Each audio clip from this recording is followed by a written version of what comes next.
Welcome back, everybody. Another episode of the Full Court Trap Podcast. And as you can see, we got a full house tonight.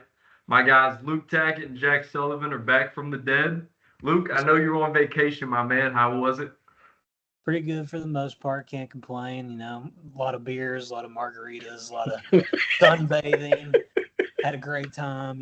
Feast week's here, though. We're ready to lock back in. Full Court Trap, we're back. Sully, I know he was enjoying the all-inclusive resort that is Chicago traffic. But yeah, we're back. We're ready to get to it, and I'm locked in. Let's do it. Yeah. We got a lot of games to talk about, a few upsets, and then the Maui Invitational this week. Some games been played already, some to be played. So yeah, let's hop right into it. To kick things off, we had a very interesting game, one of the Game of the Year candidates until one from today. But St. John's versus Baylor. This game absolutely cooked the first leg of my parlay from the previous episode. Luke, what were your thoughts on this game? Well, the main takeaway from this game, I guess, was Jeremy Roach with the absolute dagger. We got some early March Madness material out of that. But, otherwise, it was a decent game. It wasn't anything special. Norchad O'Meara had a pretty solid outing, 24-10. Robert Wright, he had a pretty decent game as well with 17. And we're going to hit on this later, but, this game really was the only bright spot for Baylor this week because – in the game after this, it didn't go too hot for him. And I know Sully's going to have some takes on that. We'll save that for a little bit later. But, yeah, it was a good ending to a average game. No, yeah, I could definitely agree with that. Jeremy Roach, he absolutely crushed my hopes there. And St. John's, come on, Patino. What are you telling them guys? You're up by 5 with like 14 seconds left. Y'all got to close that one out for sure. But yeah, Rob Wright, I tell you what, everyone wants to point fingers and look at VJ Edgecombe, but he has been the most impressive freshman for Baylor by far this season. And that's just, that's my opinion, but I think that's probably the consensus. Yeah, Baylor, they went on to play Tennessee in the next round and got absolutely destroyed. Chaz Lanier, I said in the last episode that he needs to kind of fill the role that Dalton Connect left, and I was questionable if he could do that. But so far, it seems he's exceeded that without a doubt. Blake, what were your thoughts on Tennessee versus Baylor? Honestly, if I had my phone queued up right now, I'd be playing cricket noises. That game was kind of boring, snooze fest almost, besides seeing Chaz Lanier go off. Before the season started, I thought he was going to be, not as good as he's produced so far. It's like a lot of big shoes to fill with Dalton Connect being the guy before this year. And it's just, I didn't think he'd be doing as well as he has. Yeah, for sure. Speaking though, when I just mentioned that VJ hasn't been that impressive, he did have 20 points in this game and shot decently well, 50% from the field. It's kind of been a breakout game for him, I guess you could say. What were your thoughts on his performance? I thought he did really well. I predicted first game of the season. I think it was against Gonzaga. I said something about him having the biggest season or performance of the season. Turns out it comes 8 games later. So, I'm not completely sold on his stock. I think he'll still be a lottery pick when it's all said and done. And I think he'll just continue building on that performance. Yeah, for sure. I hope so. He's definitely the most athletic player in college basketball right now. I guess my only worry with that was that, it's just kind of trash numbers. They weren't really in the game from the first half. And at that point, just let anybody score. But another star player who managed to score 0, and they still came out with a double-digit win. Alabama versus Illinois. Mark Sears, an absolute goose egg. But Bama, with their stacked squad and talented freshmen, they ended up getting it done. Jack, what were your thoughts on that? Hey, you're muted, Sully. You're muted. You're good. Go up to the top. Go up to the top. Click mic. We don't even have to. Just keep going. You're good. Yeah. Alabama, I don't really think they're that good of shooters this year compared to the previous years. I think the Mark Sears game was just a blip. I don't think it's going to happen because he's obviously going to have to be their best player down the stretch. Phylon, LeBaron Phylon. That kid is elite. That kid is a dog. Yeah. But yeah, I think the Alabama team, they're okay. They're still a very good team. They're going to be top 4 in the SEC. I'm more concerned with Illinois though. That was a fucking disaster watching. They played their defense. If you watch them, their defense is awful. It's like nobody runs back. Like they'll shoot a terrible shot, or nobody's running back. I don't know. I don't really like this Illinois team, and they're going to be playing Tennessee coming up. And well, we saw Tennessee absolutely torch Baylor. Who Baylor's not really that good. Let's be honest. But that's going to be a tough game for them. And I mean, if Chaz Lanier goes off, then Illinois has no chance to even compete. But yeah, I mean, Alabama. They're playing Houston soon, so that's going to be a style or a clash of 2 different styles, and I'm very excited to watch that. And we'll definitely touch on that later. But I think Alabama's fine. Sears, it's a one-off type of game. He's going to put up numbers. But yeah, Illinois, I'm concerned. Yeah, Alabama, man, they got a tough slate of games coming up. I mean, probably one of the toughest all season. I think they got their next 6 games, or at least including the Illinois game, it's all ranked opponents. And I forgot who the Purdue game, those 2 included. It's like 6 straight ranked games, which is kind of crazy. But yeah, to touch on LeBaron Phylon, Blake, I know you've been high on him since the start of the season. And I'll tell you what, that kid is insane. Like you just said, Jack, that kid is impressive, and he's going to be without a doubt a lottery pick this season. Yeah, I agree. I mean, he uses his ability to like switch speeds pretty well. He can get downhill pretty well, and he's really been improving that 3 ball compared to what I saw in high school. Like he was an average shooter in high school, but he's just been improving day by day. Yeah, for sure.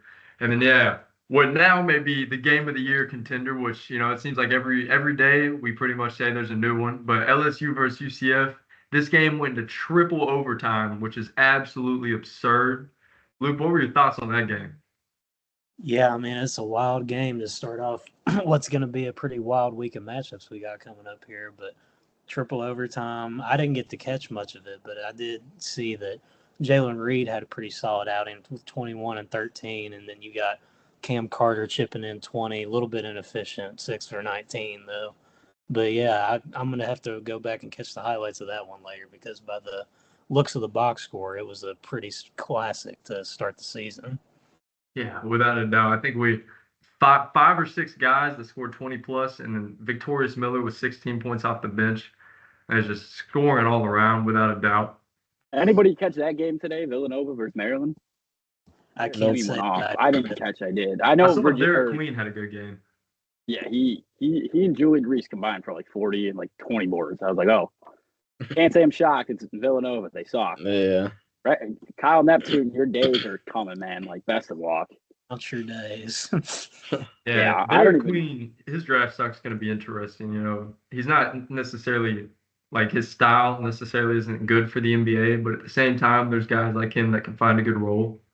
So it's going to be interesting to see how he does for Maryland for the rest of the season. But yeah, I guess on the flip side of bad teams, we got one team that's been a powerhouse as of the past 3 years, or I guess past 2 years, looking to three-peat this season, the UConn Huskies. I said it at the start of our podcast episodes that Dan Hurley reminds me of college basketball's Nick Saban, and I think he's kind of just proved it with these comments saying that his team has been comically bad while winning by 30 plus pretty much every single game. Luke, what are your thoughts on that? And we said in the preseason, Dan Hurley is a madman.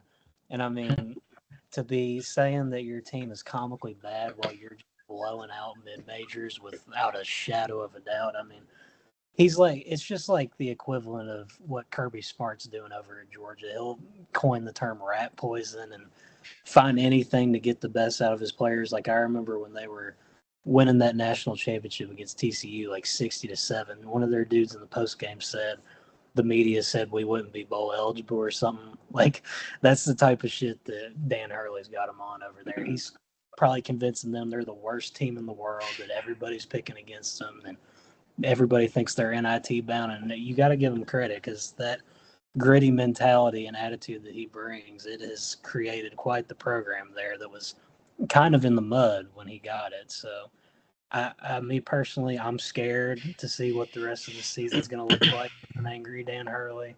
I don't want to count him out for a three-peat until the clock hits triple zeros, but I mean, yeah, it's telling that he's that fired up already, and we're not even out of the month of November yet.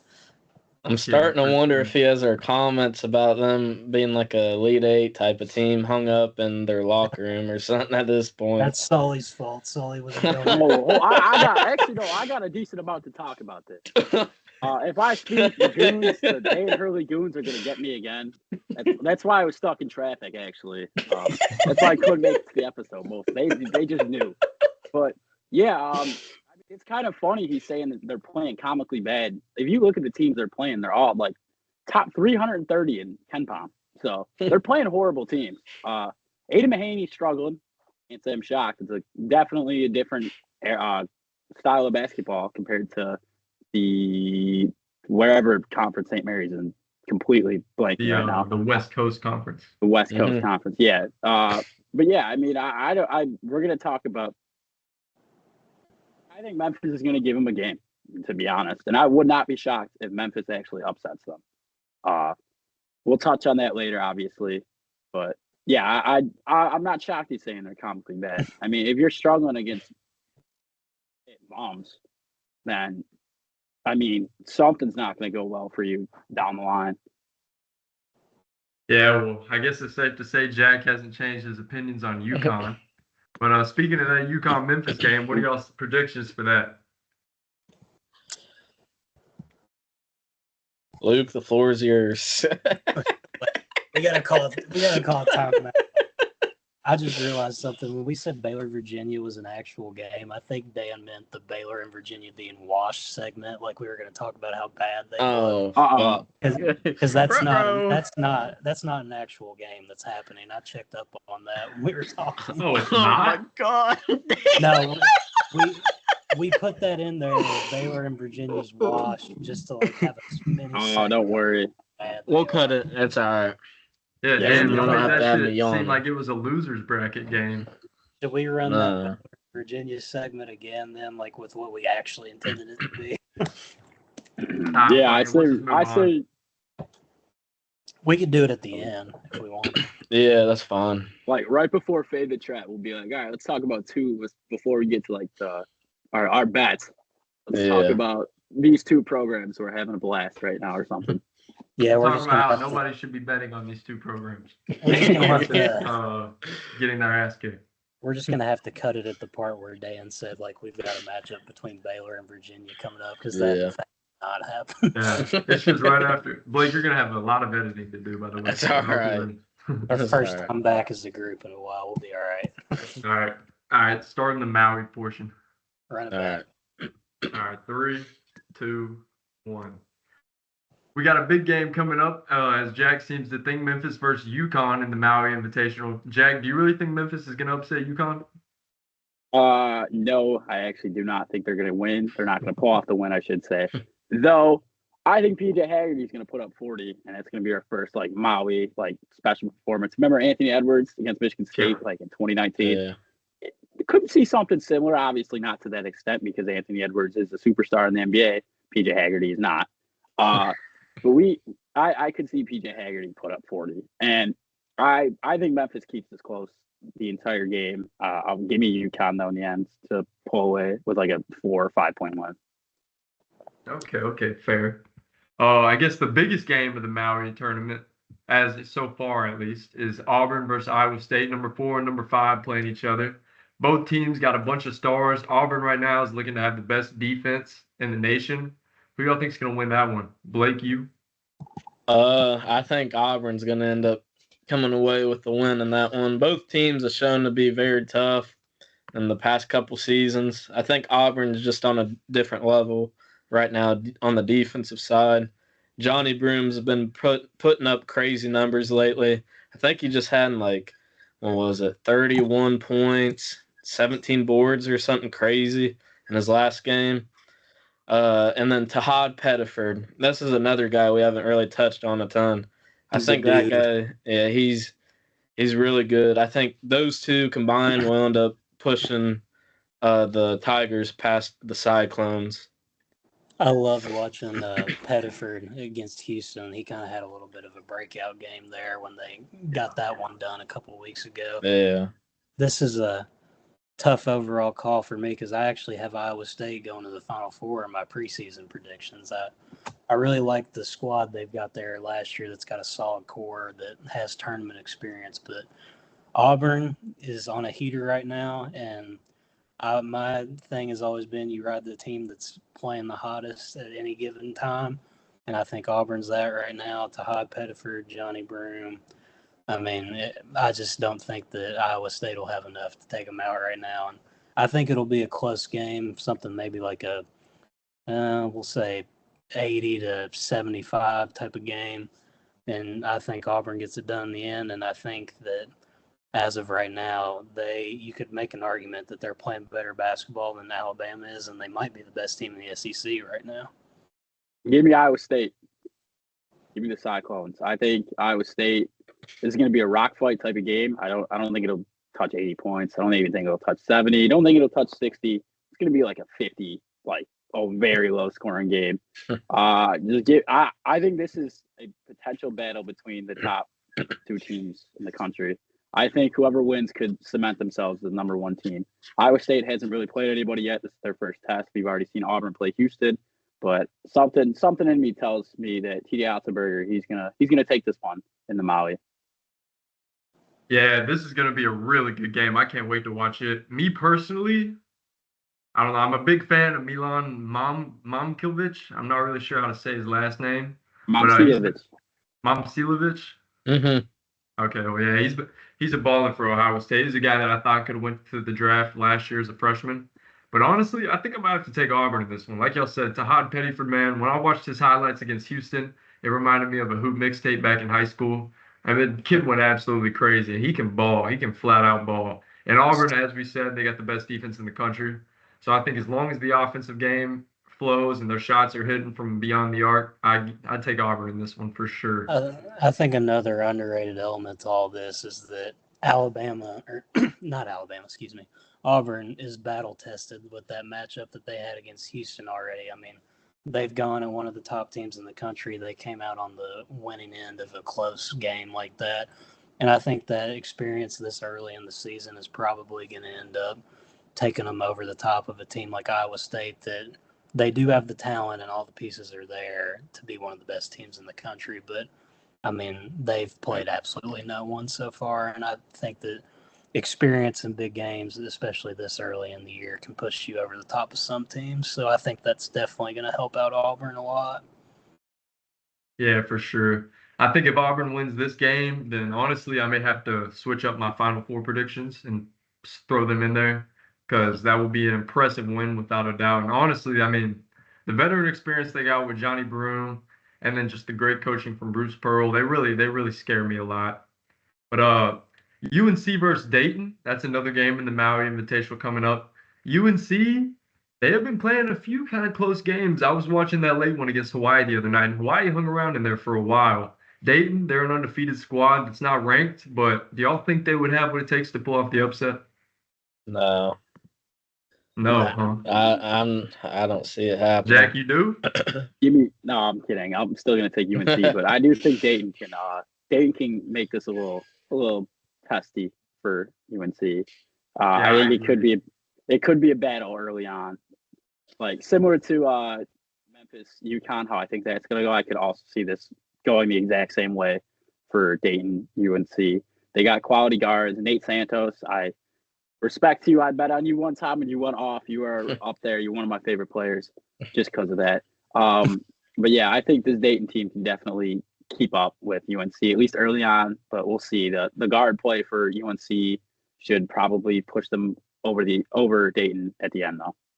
I think what'll maybe decide this one, whether it's a close game or not, and whether Dayton can be in it, is which version of RJ Davis is going to show up. Is it going to be the efficient RJ Davis that's distributing and getting to his spots and making his jumpers, or is it going to be the one that we saw against Kansas that was rather inefficient and honestly, he kind of hurt him down the stretch. He was just kind of putting up shots and not getting the fall. So if you get that version of RJ Davis, then Dayton could have a shot. But if RJ Davis is doing his thing and being the kind of player that we all expect him to be, I don't think Dayton's got a shot, to be honest. Yeah, he struggled this year, and this is completely a little bit off topic, but we were thinking this National Player of the Year race between Sears and was between Sears and RJ Davis. Those two have been kind of like not in the race right now. Yeah, like they're still going to be there, but they've both that- struggled tremendously. That Mark Sears disaster class the other night broke my heart. Him putting up 0, that's hurting my Player of the Year agenda for him. Yeah, well, since we're on the topic, if all of y'all had to choose one player right now that y'all thought was leading the race for National Player of the Year, who would y'all's pick be? Ooh. Oh, that's a tough one. I think mine would have to be Cam Jones. You know who mine is, and this is an insane pick? John Tonji from Wisconsin. That dude is nuts. This dude goes to the free throw line every single game, like 6+ times. It is genuinely absurd. And he put up 30 points today in a game against Pitt, which, by the way, if you didn't watch, awesome game. Both Pitt and Wisconsin are top 25 teams. And the ACC really needs that from Pitt because that ACC conference could be a disaster outside of Duke and North Carolina. And even then, I don't think North Carolina's a top 10 team this year. I'll be honest. No, I don't think so either. They don't have the bigs. No, yeah, the big play is very. I mean, their guards are stacked. Don't get me wrong, but at the same time, it still comes down to if RJ Davis is playing good or not, because he's the team leader at the end of the day. That UNC versus the winner of Auburn, Iowa State is going to be super interesting because they're going to run into a very good defense, quality bigs on both sides. And I don't think UNC has quality bigs that competed with Hunter Dickinson earlier in the season, but I don't really know how they're going to perform against two of the top defenses in college basketball currently. Yeah. Well, with that being said, who do y'all think is going to win it all in the Maui tournament? That's a tough one. Me, I think I got to go with Auburn. I think, like you said, Taggart, they're battle tested, and if they beat Iowa State, I think from there it's a cakewalk. I think they'd run through UNC. I'm on board with you. I'm going to go Auburn. I think they're one of the hottest teams in the country right now, which, I mean, it could be a bad sign that they're playing this well earlier. You don't want to peak too early, but I don't think that'll be the case with them. I think this is going to be a trend as the season goes on. They're going to be consistently in the conversation as one of the best teams in the country and a title contender. So, yeah, give me the fighting Johnny Brooms and Tahad Pettiford. I think they're going to ball out in Maui and bring it home for what do you guys think the title game will be, though? Between which two teams? Do you think UConn? That one. So, hold on. The bracket is UConn versus Memphis, and then Michigan State versus Colorado, which I think Michigan State's going to win. I know we didn't really touch on that.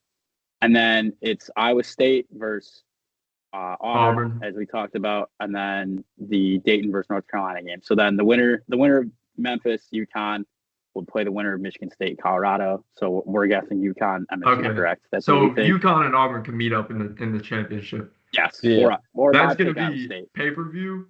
And I'll be honest. I mean, I don't think this hurts UConn's national championship hopes at all. Because like we seen last year, I think that they finished regular season losing like maybe 3 games. I think this is going to be one of the games they drop. I got a great question. Do you think UConn's a lock to make this championship game? Do you think? Yeah, you do. You don't think a Michigan State can? I think Michigan State is going to play them the best, but I don't think they're going to beat them. I don't have any stock in Michigan State, so no. I think UConn's going to cakewalk. And then I have another question. Auburn, Iowa State. Do you think they're also a lock to get to that championship, or do you think North Carolina can? I think Auburn or Iowa State's a lock. For sure. Okay. I think the winner of that game needs I wouldn't go as far as saying a lock for me. I think North Carolina could easily pull that one off. I mean, they got the weapons, like guard-wise. They still got Trimble, Davis. Elliot Cadeau's been playing well recently, too. So, I mean, I get their bigs, like, aren't up to par as, like, you want to be. Like, Jalen Washington, he's done okay lately. Other than that, I mean, their bigs haven't been, like, super great. But I still think that guard play can give them a chance at least to give them the upset over one of those teams. As a Seth Trimble enthusiast, I can't willingly say that it would be a cakewalk. I think that UNC could give one of those two teams a game, whoever gets them. But I don't think it's a lock for Auburn or Iowa State. I do think North Carolina presents a challenge, but in the end, I think either of those two teams would prevail over UNC. Can we talk about how messed up this bracket is, though? How do you have a top 5 matchup? Yeah, for real. That doesn't make sense. It should have been Auburn and Iowa State playing Colorado and Michigan State in the first round. Yeah, Iowa State can't play Colorado since they're Big 12 teams, which I also don't understand how that's working. So obviously, Iowa State would have to play Michigan State, Auburn, Colorado. I just don't get how this is the first. This is the first round, I should say. I feel like this is a potential championship game. Yeah. And whoever set that up should be disgraced for themselves. For sure. We could very well see Auburn and Iowa State in like an Elite Eight, Final Four type of match. Yeah, 100%. Yeah. Well, the Maui Invitational, as we've said, they got a lot of stacked games and a lot of good teams to be played. But overall this week, there's a bunch of other games that haven't really been mentioned. Kansas versus Duke being the biggest, playing in Las Vegas this week. That's going to be an absolute huge game, kind of a champs classic. What do y'all think is going to go there? Tackett, what are your thoughts? Well, I mean, first of all, what a game to have this week. I mean, you got the Maui Invitational and you got that as well. I mean, Kansas versus Duke, that could be a type of game you see in the national championship this year. Like, if we really are as high on Duke and Kansas as we've said previously. But I'm really intrigued to see how the young freshman Malawak is going to do against Hunter Dickinson. Because Hunter Dickinson, I mean, he's been doing his thing in college for many years now, and Malawak, I think that I've been most impressed with him so far out of all of Duke's guys. You kind of knew what you were going to get out of Cooper Flagg, and Con Knippel, you kind of had those expectations set, but Malawak, he's really impressed me so far. I think that he could work his way into a top 10 pick, so I really want to see how he does against Dickinson. And then Cooper Flagg, I mean, he's going to be doing Cooper Flagg things. I really don't think there's going to be anybody that has an answer for him this year. And then you're going to see Con Knippel and then AJ Storr, all these guys just going at it. It's a star-studded matchup for sure, and I'm very excited. I think, me personally, I think that Duke is actually going to come out and get this one done. I think the young freshman talent's going to make a statement, and I think they're going to pick up another signature win like they did with Arizona earlier in the week, although Arizona, we could talk about them for a little bit. They may not be the team that the ranking they have shows. So, but yeah, give me Duke in this one. I think it's going to be a very good game, very close game, and it's definitely going to come down to the wire, I would imagine. I'm really excited for that one. I agree with you, Luke. I think this being Duke's second game in a neutral site, I think they're going to end up gathering all the info they need. And another top team in the nation, I think Malawak is going to come out and do his thing. Cooper Flagg, he's been unbelievable, as we've all seen. And then on the Kansas side, Dickinson, my biggest question for him is how he's going to deal with the length of Malawak, because I mean, Dickinson, he's dominated college basketball, as Luke said, for many years. But I mean, I don't really recall him going against a guy such as Malawak, who's super versatile. He's very lengthy. He literally can do everything. I mean, he just made that 1-3. He's not as good of a perimeter shooter, but it's just interesting to see how he'll play against Malawak. If he can somehow stretch the floor, Malawak, and become a consistent kind of mid-range guy, maybe even throw in a three-pointer every once in a while, I think you're looking at a top 5 pick. He's with the paint force he already is. If he can add just a little bit more offensively, I'm super high on him. I really like what I've seen. But yeah, continue, Blake. I've said enough. No, speaking of which, before you say something real quick, Jack, speaking of spreading the floor, Hunter Dickinson, I want to touch on what I said last episode, in that I want to see Common Malawak take a jump shot. And when I watched that Arizona game, this dude caught it in the corner and shot it like nobody cared. And I was like, when the second it left his hand, I was like, oh my God. And he hit it, dude. Well, I didn't know this kid could shoot. Where did that come from? I don't remember him shooting either, really, in the NBA Academy. I mean, if he gets to where he can shoot a quality three, I mean, we're looking at a guy who's going to end up being like Joel Embiid, hopefully without the attitude issues, off-court stuff, things of that nature. But Hopefully he actually plays the game of basketball, yeah. yeah, yep. Before we get Sully's take on this game, I want to ask you all something. So you know how ESPN does their little matchup predictors? They give you the percentage stuff. I'm looking at it right now just because I wanted to see what they think. I mean, granted, ESPN analytics, who cares? But I still think it's an interesting metric. What do you all think, if you had to guess, what it looks like? For Kansas, Kansas by six. Kansas 67% is where I was guess, about to but I guess haven't seen it. Kansas 67. In that Now area. I'll go Kansas. Or, I mean, I think Duke 70%. What do you think, Blake? I feel like ESPN with their stupid AI analytic So type stuff they stupid. do, they probably got it like, what, 75% Kansas? That's got to be something high because I feel like every time I look at it, one team is like way higher than the other. Now, this shocked me. They've got 69.8% in favor of Duke. Oh. Yeah, 30%. Yeah, I like that. Not as bad as I thought. Good stuff, ESPN. You're making positive changes. I mean, I truly I think if we're going to go with like a realistic matchup predictor here, I truly think this is about as close to 50-50 as you can get.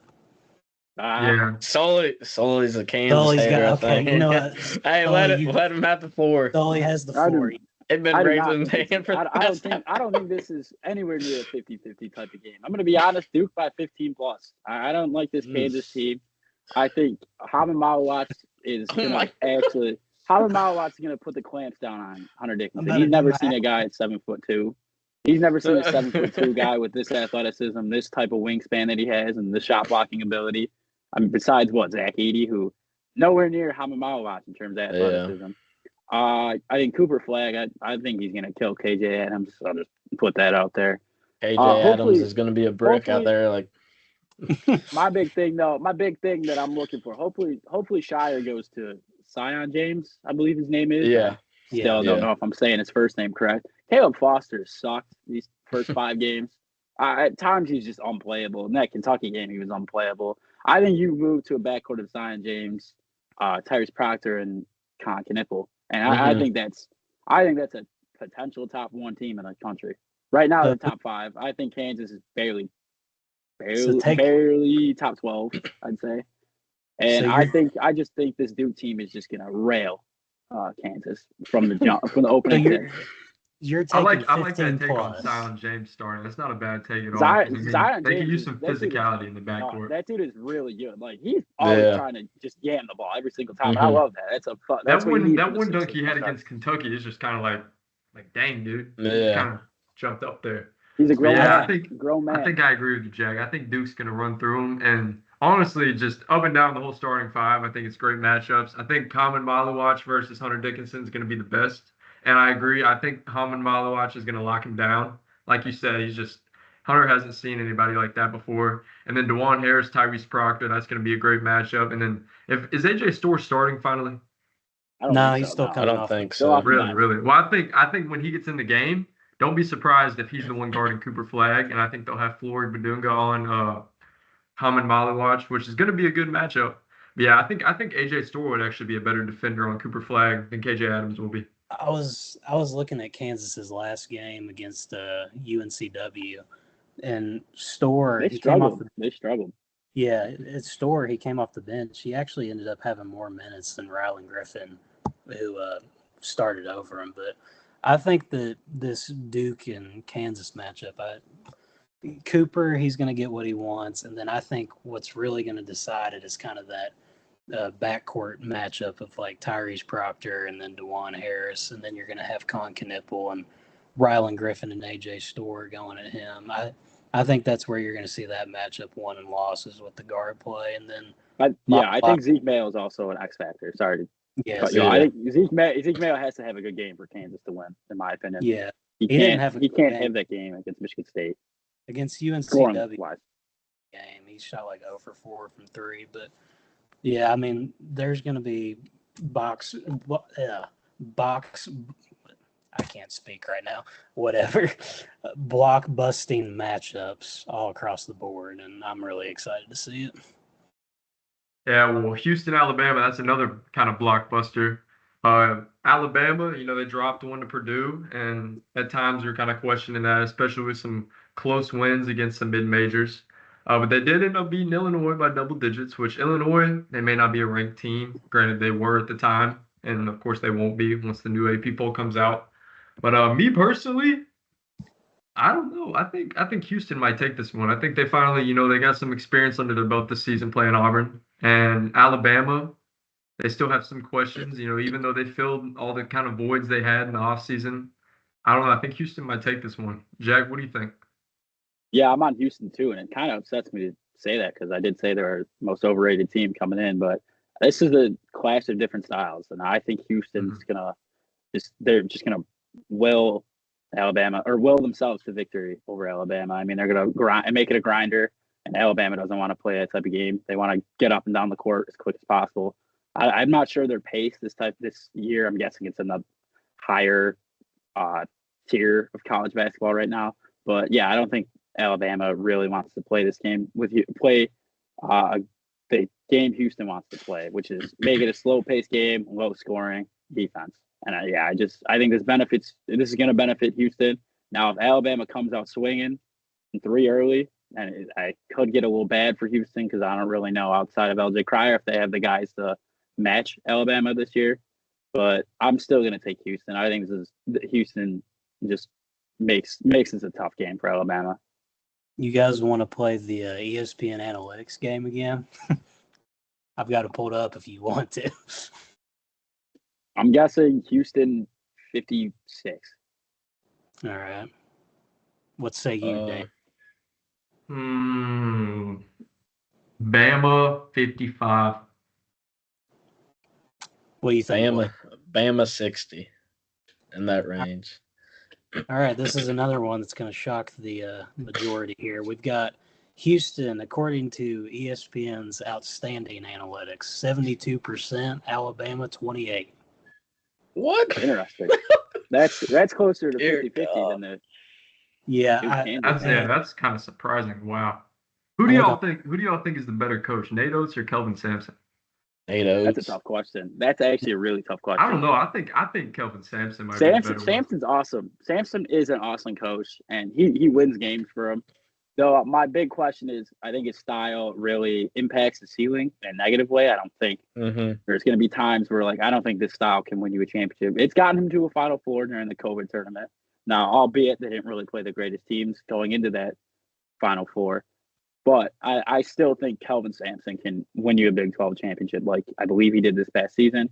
And then Nate Oates, he's also a phenomenal coach. So it's basically pick your poison, whoever you prefer. Me personally, I prefer Sampson though. Me personally, I think they're two great coaches. I think it really comes down to what kind of style of basketball you think works best in this day. So for me, I think it's Nate Oates because that fast-paced offense they run, getting out in transition, putting up threes, I think it works. And, you saw in the tournament last year when they get hot and they get rolling and they play at their pace, they make a run to the Final Four like they did. And, in that game they played against UConn last year in the Final Four, it was never really – you didn't think that it was in any kind of doubt for UConn, but, Bama hung with them. And that was because of, I truly think it's because of Nate Oates' play style is the reason they were able to compete in that. But, you've got two great coaches. Really, it's just a matter of what style you prefer. And I guess the argument you could make against Sampson is he hasn't really, won the big ones, in terms of the NCAA tournament with Houston. But he's still a great coach, and like Sully said, he's going to get you regular season success. They're always going to be a top 4 seed and almost always a lock for the second weekend. So it's two great coaches, but me personally, Nate Oates. Not a bad take. It's not a bad take. I still like Jack said. I think Houston's style of play and just how they're coached. It's hard nosed like traditional ball, and the ceiling isn't super high, but the floor is also not super low. So, yeah, it's going to be interesting to see. I don't know if they're going to be a Final Four team this year, and I still think Bama maybe has the better shot at it. Yeah, I think Sampson's going to be a big part, and if Houston wins this game, and yeah, I think they're going to win. I think it's really, I mean, we kind of touched on it already with Sully. Like, whatever style this game gets played at, I think that is going to benefit whoever's taking control the most. Because if Houston can slow this down and muck it up and get Bama to kind of play more in the half court and not more so at that pace that they try to run, then I think you see Houston take it. But if Bama gets rolling early and they play the way they want to play, get the offense flowing, get in transition, and if Mark Sears doesn't put up a goose egg again, then I think Bama comes out on top. So, Mark Sears, if you're listening to this, please don't put up another stinker. You're my National Player of the Year. I need you to ball out here. Well, speaking of my National Player of the Year, at least the one that I had said from the start of the season, Ryan Kalkbrenner, uh, they just lost a tough one to Nebraska, and I know teams have been questioning, or at least people around the college basketball world have been questioning Creighton, and then also teams have been questioning Texas A&M. They're going to match up. Who do y'all have taken that one? And with that being said, Stephen Ashworth is out with an ankle sprain. I'm not sure if he's going to be able to play this game. So with that in mind, who do y'all think's winning? I still think it's going to be Creighton. I mean, Really? Kalkbrenner was my National Player of the Year before as well, and he's averaging 21, 9, and he's almost shooting 90% from the field. He's second in the nation for field goal. I know it's hard to win by one guy, obviously, but I think Wade Taylor is going to have another one of those inefficient games. I don't know if his guard help will end up doing very much in that game. I think Creighton's going to come out with the win. It might be a hot take, but I think, I mean, we all know how I feel about Texas A&M. I'm still not really a believer. And I will point out that they played Southern last week, and they were down 14 at half. Like, they were not looking good there for a while. But I think the injuries with Creighton that you mentioned, Dan, I think that might set them back a little bit in this matchup. And I know Blake said that he thinks that Wade Taylor may have an inefficient outing. I think this is actually going to be one of those occasions where he gets hot and he starts getting his shot going. And I think that Texas A&M is going to come out with this one. It hurts me to pick them because I'm not too much of a believer in them, and I feel like I'm setting myself up to get burned here. But yeah, I'm going with Texas A&M. I think Wade Taylor steps up and has a pretty big game, and the Aggies get it done. Yeah, I agree. A&M for sure. I don't really like this Creighton team at the current moment, to be honest. Nebraska, they laid the foundation on how to stop Kalkbrenner. Like I don't know the exact number. There's a point in time, I think, very late in the game, he only had one shot attempt. And I think Texas A&M can replicate that formula, and with their physicality, how they crash the glass, I think they can just take Creighton all out of sorts. And I don't know who Creighton looks to when Kalkbrenner is just in it, not having his best game. Pop Isaacs, I think he's a solid player, but he's super up and down. He's either on fire, unplayable. Without Stephen Ashford, I don't think he can really create his own shot consistently, and he's hurt, so you're missing that now too.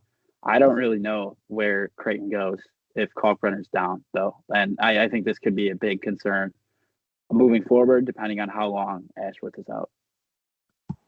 Then another game we got coming up, Rutgers versus Alabama. Rutgers traveled down to Buckhead today and played Kennesaw State, which they ended up losing. And I'll say, Rutgers is a team that I think everyone kind of expected them to drop one here soon.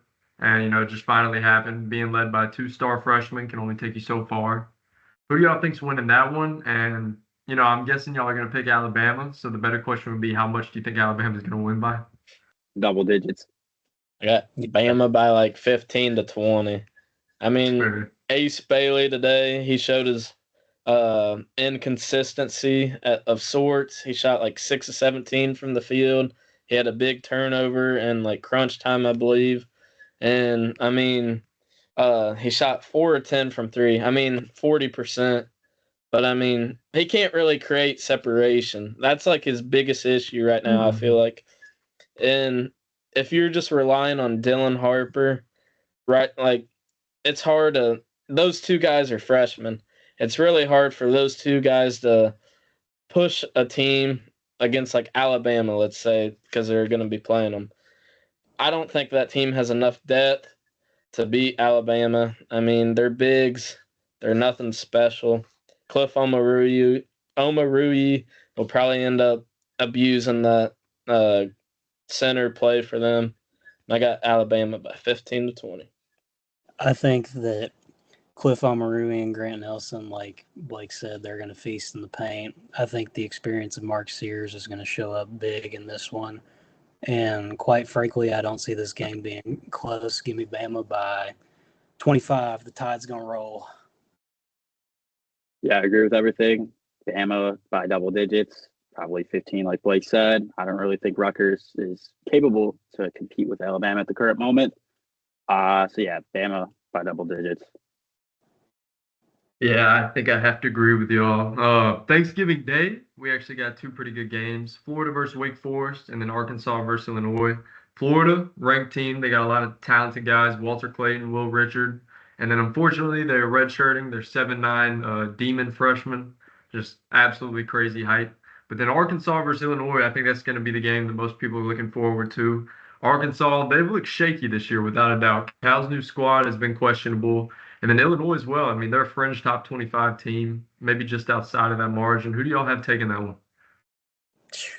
Talk about a battle of mid here. Like a coin flip there. It's hard to Yeah. pick, honestly. Arkansas has been really shaky. Illinois has been the same way, honestly. Arkansas, I think my gut tells me Arkansas pulls away. Actually, I don't know. They've been really, really bad at like first half, just like how Cal was at Kentucky, like shaky against, like in the first half, pretty shaky. I actually don't know who comes out with that win, dude. Because Illinois, I don't know. You're right. I actually think don't it's a know. coin flip. I think I'll come right out and do it. I'm picking Illinois. What I'm seeing out of Arkansas, it's just a carbon copy of what Cal's last couple years at UK have been. I mean, he's having these games against like Arkansas, Little Rock, Pacific, and one of these other mid majors where it's like a 6 to 9 point game, like in the second half. Like the teams that are playing really well right now, these games by the second half, most of them are already done, buried, and gone. And I mean, I love Adu Thiero to death, but if Adu Thiero is going to be the leading scorer for this Arkansas team, I think that's a very bad sign of things to come. And I mean, DJ Wagner, he's really not been showing much of the progression that we'd like to see from him. And John L., he really hasn't got it going yet either. Where's the $2 million man been at? Yeah, he's been non-existent. No, that's Coleman Hawkins. What the hell happened with him? Yeah, he tried to just go off. The $2 million man, Coleman Hawkins. We gotta figure it out at Kansas State, my man. I was about to say I ain't heard about him all year. I don't. They lost to Liberty today, so that's why we ain't hearing shit about them. They suck. They're hearing the train back on the tracks here to Arkansas. Coleman's only shooting 27% from the field. $2 million for what? That's what's crazy. Hey, Black Friday's coming up. Black Friday's coming up. Somebody can get him for $5 on Black Friday because that's his worth right now. You guys want to guess how many points John L had against Little Rock? I'm looking at it right now. Wasn't it like 5? 5 points. 2? Wow. 2 points. Nightmare. 2 points. What was he shooting? He shot, let's see here, 1 for 5. On the year, he's averaging 8 points, and he's shooting 40% from the field. 1 for 5. 1 for 5. You pay this man $2 million to let him shoot 1 for 5?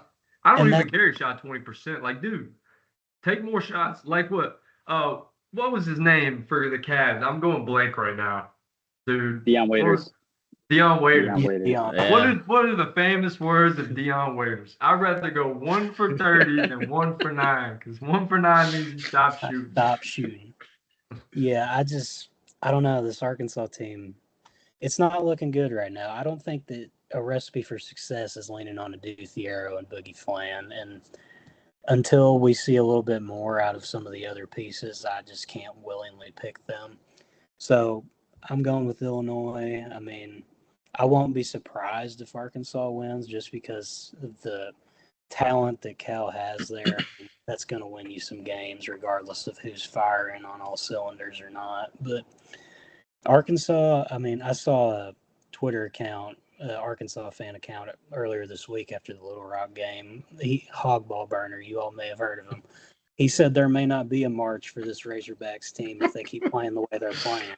And I can't really disagree because it's looking concerning that Tyson chicken money isn't really getting its payback on investment right now. So give me Illinois. Can we talk about the disaster class that Carter Knox has been putting together this year? I was high on him before he ever stepped foot on campus, but I mean he's shooting 6% from three. That's 2 points a game. Like, man. No, yeah, I agree with you. I was high on him too, and I thought he was honestly the best freshman in this freshman class, especially when they were at Kentucky. Yeah. But yeah, he's been stinking it up without a doubt. I just realized something. I mentioned the big thing between Illinois and Arkansas. Do you know who's playing in that game? Who? It's a battle of the brothers. Oh, it's the battle of the brothers. The Avicic brothers. I think Thomas Slav is going to bully his brother. Yeah, give me Tommy Slav in that matchup. Yeah. Yeah, I agree. I think Thomas Slav is going to bully him in the paint. I don't think Zvonimir, I think he's more of a stretch big, and I think matching up against somebody who's got about 70 pounds on you, I think it's going to be a little bit of bully ball. Yeah. Going to make for some awkward post-Thanksgiving talks between those two. Yeah, for sure. I think another tournament series style. Well, I'm not sure. Is the Battle for Atlantis a tournament series? Yeah. And that's actually my favorite tournament. I like that better than a Maui, honestly. Well, not this field. This field kind of sucks. 2 good teams in it at least, Gonzaga and Indiana. Indiana's playing Louisville, and then Gonzaga versus West Virginia. Then Arizona, which I know has kind of seemed overrated, and I think they are overrated, playing Davidson. Providence versus Oklahoma. I think it's kind of clear on who we think is going to match up at some point, Gonzaga versus Indiana. And I guess I just have to ask y'all, who do y'all think would win in the Gonzaga versus Indiana matchup? Zags. Yeah, give me the fighting Mark Fuse. Yeah, I think this year might honestly, I said at the beginning of the year I thought they were overrated for what they were ranked as. But I'll tell you what, man, I think this might be Mark Fuse's best shot at it in a while. I think you're right. I mean, they're firing on all cylinders to start the year, and it's not this week or about 2 weeks from now. That matchup against Kentucky, that's going to be a really interesting matchup to see if Kentucky can sustain that success they had against Duke. But just circling back to Indiana and Zaga, if that is what we get, I think it's the Zags. I like what I see out of Indiana. That's not a slight to Indiana at all, but as of right now, I think Gonzaga is the better team, and they also have a far better coach. I mean, Mark Few and Woodson, that's just like there's Woodson's down here and Few's like way up here. So I think that's a big factor in that as well. And then Arizona, do we see them going far in this tournament at all? No, and I'll tell you really. why. It's 2 words. Caleb Love. They might. Yeah, man. Hey, we were talking about Jonell Davis. Caleb Love, dude. $2 million for what? Yeah, I mean, the quote-unquote UNC killer, or not the UNC killer, the Duke killer. He didn't look too good against Duke last week, I'll tell you that. 3 for 13. I mean, good Lord. 1 for 9 from 3. That Hall of Fame shot chucking at its finest. I mean, what are we doing, Caleb? I'll tell you what. I think he was having flashbacks to that dagger he hit on him in the tournament because he seems scared out there. That's without a doubt. Yeah, his body language too. Watch his. If you get a chance to like rewatch that, just watch his body language the entire game. 0 defensive effort. He's pouting on the court. Like you can just visibly see he's frustrated. And he's a 5th-year player. I mean, you at some point you just gotta like toughen up and get over it. I mean, you're a 5th-year player. You've been in college basketball since 2020. I mean, I don't know. But that's I don't know. I don't like this Arizona team. Has he only shot over 40% once in his career? Yeah, 2 times. 2 times. Last year and the year they went to the national championship. And I'm guessing those were fringe 40%. Very, very low. Yes.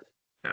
And I mean, when we're talking about him beyond a player, like Caleb Love, just as the leader, like bad body language and all that, that's always been something he's been dealing with for 5 years in college basketball now. And I mean, the turmoil at UNC that kind of made him head out of there. I mean, whatever happened with all that, we may not know the exact details ever, but he clearly wasn't a popular locker room guy.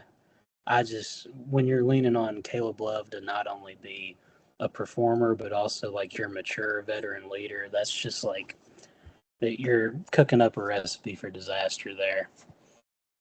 Yeah, for sure. So if I'm correct, we all have the Zags winning the battle for Atlantis.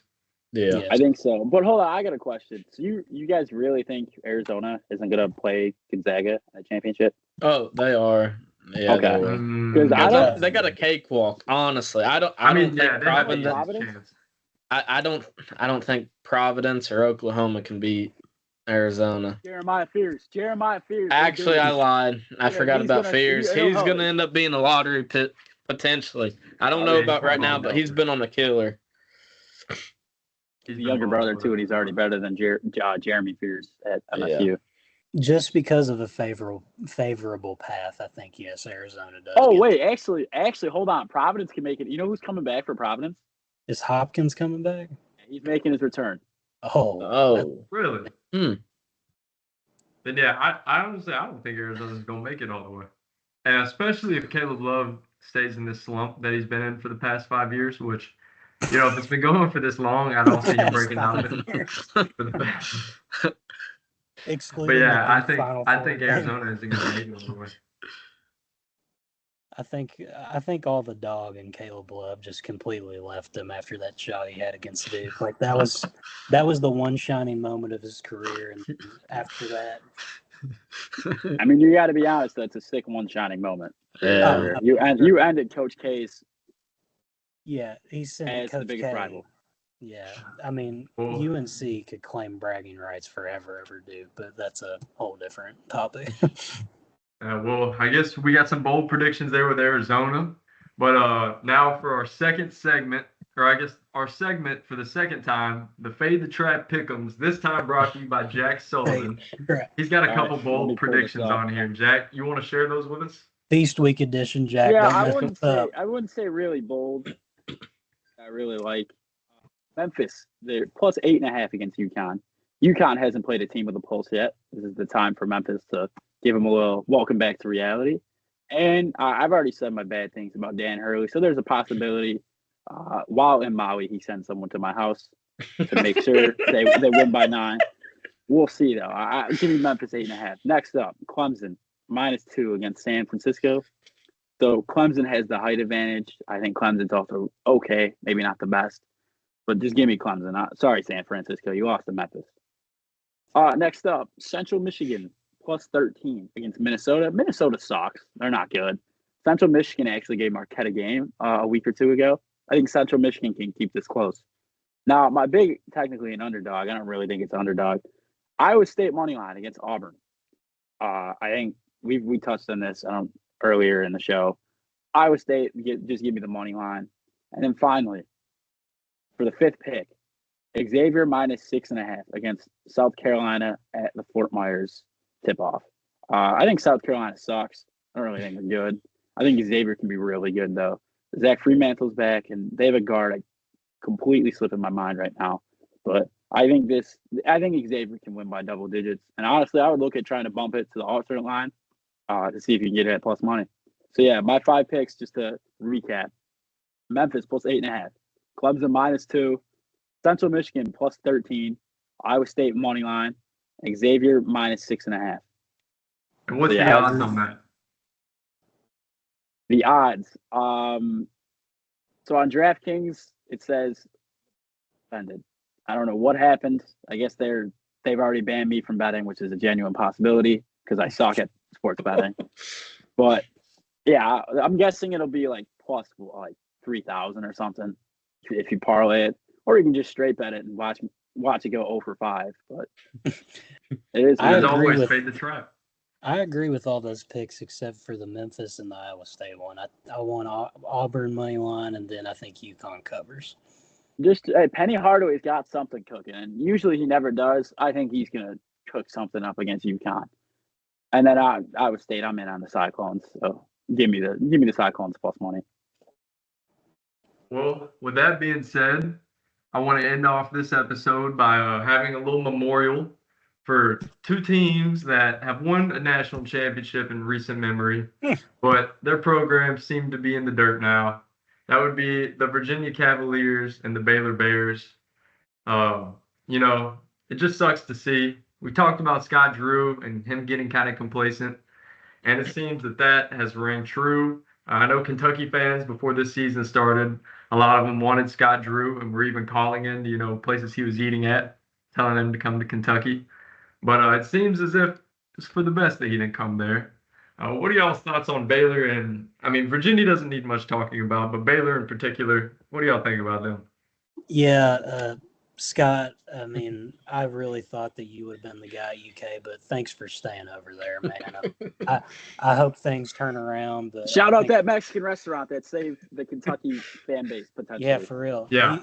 He scared his wife off or something. That I think the wife said the city was too big or something whenever that plane came here to look around. But yeah, I mean, for Kentucky fans personally, just bringing out my fan side here, I know a big talk lately has been, man, how lucky are we that Scott Drew wasn't the guy and Mark Pope was. But I mean, when you look back months ago, would any of you all have thought, like, just complete, like, no bias to it at all, that Mark Pope is a better option than Scott Drew? Like, at the initial, hell no. Yeah. And it's a complete shock. Like, I was like, what in the hell did Kentucky just do? Yeah, I think most of us were like that. And it's amazing because, like, I mean, Scott Drew, his resume, it speaks for itself. I mean, the postseason success is there with that championship he won, but I mean, ever since that championship, it's just been downhill. And I mean, if we just finished the Fade the Trap segment, do not bet on Baylor anymore. I picked them to beat Tennessee in our Instagram post that we put up there, and I said in the comments, this is the last time I give Baylor any credibility until they show me otherwise, and I'm standing by that because the stock in this program is lower than it's been in a while right now. Yeah, and while we're on that topic, don't bet Virginia either. I took them plus odds, and that did not happen. I think I went 1 for 5 in the first Fade the Trap segment. So, as the name goes, Fade the Trap, and I will never be named a sports bet again. Be prepared to just, the minute you see this, take the opposite of whatever I'm taking, because it's going to go terrible. Did anybody really expect anything different from Virginia, though, after Bennett retired? Like, this just had all the setup for... No, so I've heard all the players are tapped out. Like, they don't even care anymore. And I don't blame them either. My coach, actually, if I'm a player on the team, sorry for saying this in advance, I'm saying fuck you, Tony Bennett. You can retire. It's fair. It's your life. Do whatever. You retired 18 days, I think, before the season. What the fuck? I'd be like, fucking bullshit. That's what I'm saying personally. I'm sorry to get off on a little tangent, a little out there, but at the same time, like, what? You just abandon these kids for like I shouldn't say no reason, but you just abandon these kids when you could have stepped down a minute after the Final Four, for example. Yeah, like how Cal Perry went to Arkansas. That was definitely a rough spot to put him in. And I'm not sure. I know one kid from Virginia entered the portal, but would they even be able to play this season if they were to commit to another school? It's too far in the school. Yeah, see, that sucks, man. I feel for those kids. I mean, Isaac McNeely, he seems to be shining for Virginia, but besides that, that's just, it's a rough spot to leave your program in, especially one that you've done a lot of good things for. Hey, I do wonder who they hire, though. That'll be interesting to see who, because I don't think it's going to be this interim. I think they suck. So. And isn't that the guy that Tony Bennett kind of retired for? He's like, I'm doing this so they can hire my guy. That's what they think, but I don't really think so anymore either. I think he was just kind of the first guy there, and he's not going to last another 7 months. Sorry, not a math major. Yeah, that interim is the epitome of the meme when you're faded but get put in a serious situation. That's him trying to manage his program. I do got one more thing to say about Baylor. Scott Drew, I like you as a person. You seem like a good person, I should say. But man, I don't know what the hell happened. You're getting talent too. It's not like you're just recruiting like straight up 3 stars from, I don't know, Montana or something. You're getting guys from Texas. Obviously, you're from Texas. You're getting 5-star level players, but I don't know. I don't get how you're not getting past the second weekend now. I think conversations have to be held about him. And then we touched on Arizona a little bit. Conversations are close to being taking part on Tommy Lloyd. So Tommy Lloyd, you need to show me something this year or next year, because this year might already be over for you. See, I'm all the way out on Caleb Love, so I truly think he's holding back Tommy Lloyd a lot by being a focal point of that offense. But if next year comes and the results don't trend up, then we'll have some conversations about Tommy Lloyd. Yeah, for sure, for sure. Well, with that being said, that's pretty much everything we wanted to talk about today. So we appreciate everybody for tuning into this episode of the Full Court Trap podcast. You know, as always, we post on Instagram, Twitter, YouTube, and TikTok. Be sure to follow all those, and they'll be linked below in this video. And yeah, we appreciate everything, guys. So until next time.